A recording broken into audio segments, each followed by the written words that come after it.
Hello everyone, here with me is WASSCE 2023 technical drawing past question, and I'm going to be working on question 4, the last question there. Question 4, the question says the sketch in figure 5 shows a circle of diameter 40 positioned at 45 degrees to the horizontal center line of another circle of diameter 140. Okay, this is the circle, this a bigger circle and another smaller circle which is positioned at angle 45 from the bigger circle. Okay, it's rolling on the outside of this bigger circle. Now we are told to plot the locus of point P as the smaller circle rolls over the circumference of the bigger circle for one complete revolution. Okay, as it moves for one complete revolution, we have to plot the curve, and that curve is what we call a Epicycloid. So let's quickly take a look at that. So the first thing I'm going to do here, I'm going to draw the center line for the directing circle or the bigger circle. Okay, so we have this. All right, so I'll pick a point on that line which is representing the diameter of the directing circle. So let's call that O, which is the center. So the next thing I will do, we are given the diameter of the bigger circle to be 140. Okay, 140. So I'm going to stretch my compass to a radius of 7 this way, radius of 7. So needle on that point O. Now I'm not going to draw the complete circle. I'm going to be drawing a semicircle, half circle. Okay, I'm going to draw that this way. Okay, so because the circle is going to be at angle 45 and it's rolling on the outside of this larger circle. Okay, so I will bring in my 45 degree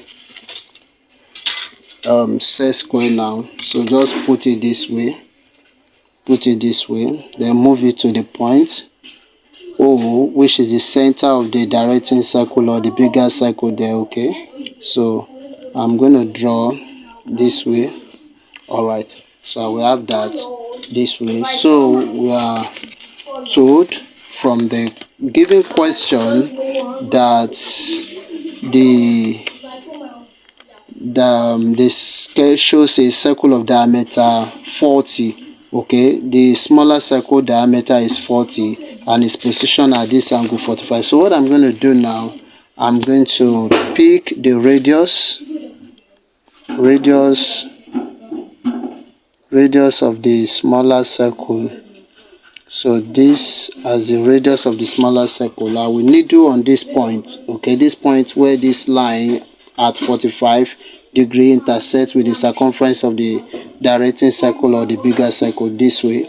So this part now, this point will give me the center of the smaller circle. So I will needle on this point now. Okay, to draw my circle, the circle that is rolling on the bigger circle. So I'm going to have that this way. I hope you can see that now. Okay, so we have the diameter as this. So I will draw the other diameter this way.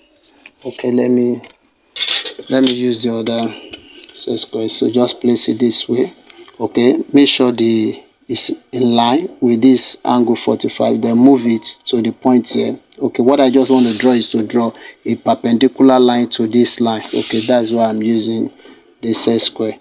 Okay, so move it to the point O. So we produce this line this way. All right, so this is the center. The circle has been divided into 4 parts. So I'll quickly divide the circle into 12 equal parts now. Okay, so you have this part. You have, okay, now we've divided the circle into 12 equal parts. So what I will do now, I'm going to number the circle this way. the circumference of the circle this way. So I will start with P0. So this is P1, P2, P3, P4, P5, P6, P7, P8, P9, P10, P11, and P12 under it this way. So the next thing I'm going to do now, I'm going to, from the directing circle, the center of the directing circle, okay, so I'm going to stretch my compass, okay, to this point P1, okay, to this point P1 and P11. So we are going to be drawing an arc that will go this way. Okay, I hope you are seeing that. Okay, which will go this way, then stretch to P2 and P10. Draw the second one. I hope see that. Okay, then arc, then third one P3 and P9. Okay, I'm gonna draw this way. Okay, so we go next one P4 and P8. Okay, P4 and P8 that way. Okay, then we go next one P5 and P7. Okay, we should go that way. Okay, then finally P6, P6, which will go this way. Okay, and do not forget to draw the center arc as well. Okay, so stretch it to the middle, the center. Okay, so I'm going to draw for the center arc as well. Okay, so we have that. So now, so the next thing I'm going to do now is this.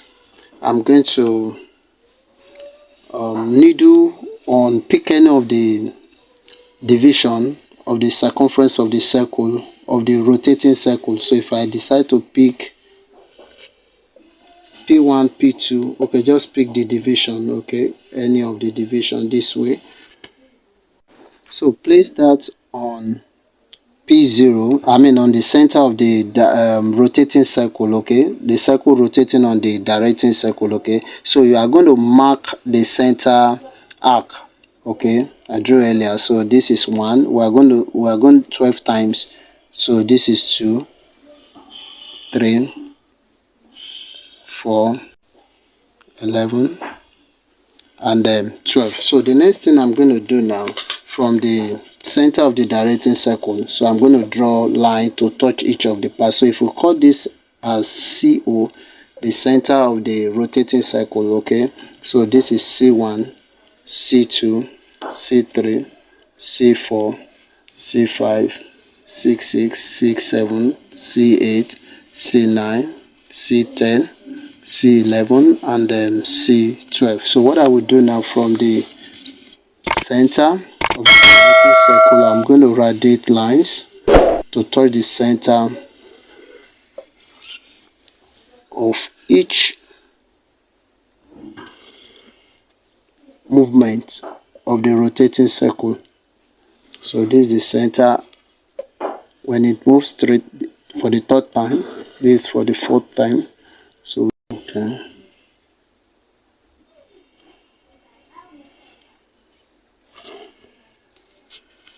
then 12,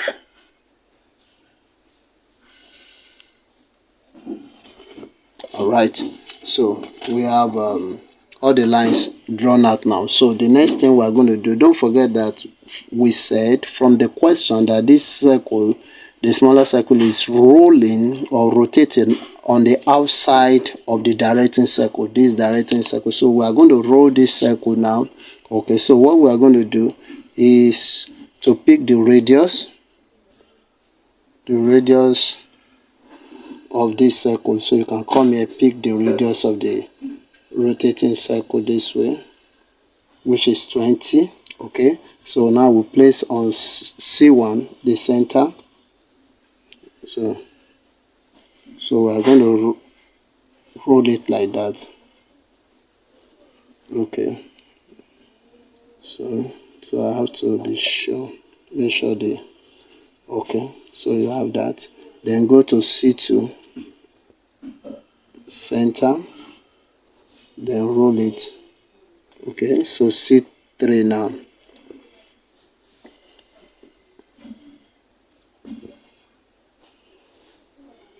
Alright, so next one C4. You do that all across until you get to 12. Then C11. Okay, the center.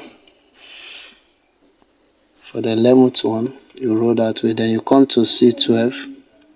Alright, so sorry.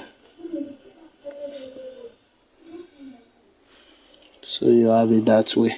Okay, now we've come to the most important aspect now to get our curve. And I told us that the curve that is going to be formed is what we call epicycloid. Now there are two ways you can do this. You can just do this, okay, just manually, just looking at it with your eyes, or if you want to use a compass, that is another way. So let me just put us through this way. Now this is the first circle, rotating circle. This is the this is the initial circle. Okay, this is the first one, the first rotation. Okay, the first rotation. So where the circumference intercepts, okay, the point of the curve will start from this point here, P0, and terminate at this 12 here. Okay, at this part here. So this is the first one where it touches this arc here. Okay, so you take note of that point. Hope you can see that point. Okay, this one here where it intersects with this arc here. Or better still, you pick the radius of the circle, the radius of the rotating circle. Don't forget that is what? That should be 2. Radius of the rotating circle should be 2. You needle on this C1. Okay, you can see where it cuts the arc P1.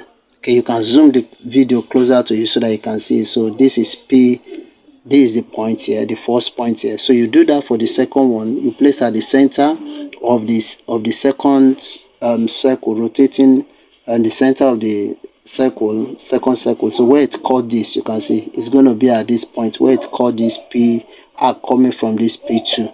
Okay, so which is this part here. Okay, then you go to the third one. This is the third one. You count like this: 1, 2, 3. So do not count this first one. Okay, you count this way. This is center for this first circle, 2. Then this is the third one. This is the third arc. No, this is the center arc. Don't make mistake of getting this point here. This is the point. This is the arc. Okay, so this point where it touches the circumference of the third circle. So you go to the fourth one. This is the point here. I hope you can see that now. Okay, this is the fifth one where it touches the fifth arc. You can see. Okay, this is the sixth one. Of course, the sixth one will be at the top here. Okay, hope you can see that this is the seventh one. Just trace the circle. Okay, trace it. So where it touches P5 and P7, don't forget that on the same arc. You can see the line here. Okay, if you made mistake along the line or you are confused along the line, just come back and start counting from this one here, not this one. So this 1, 2, 3, 4, 5, 6, 7. Okay, this is the 7th one. We've done that. The 8th one. So you come this way. So this is the point here. Then the 9th one, come this way. Don't forget this is the center arc, so it has to be this one, not this one. Okay, are you with me now? So 9th one, the 10th one now, come this way. Okay, P2 and P10, don't forget. Okay, so the 11th one, which will come this way.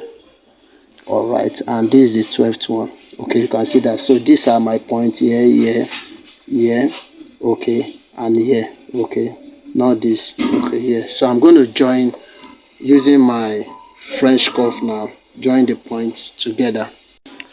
Here is the curve. So this curve is what we call epicycloid.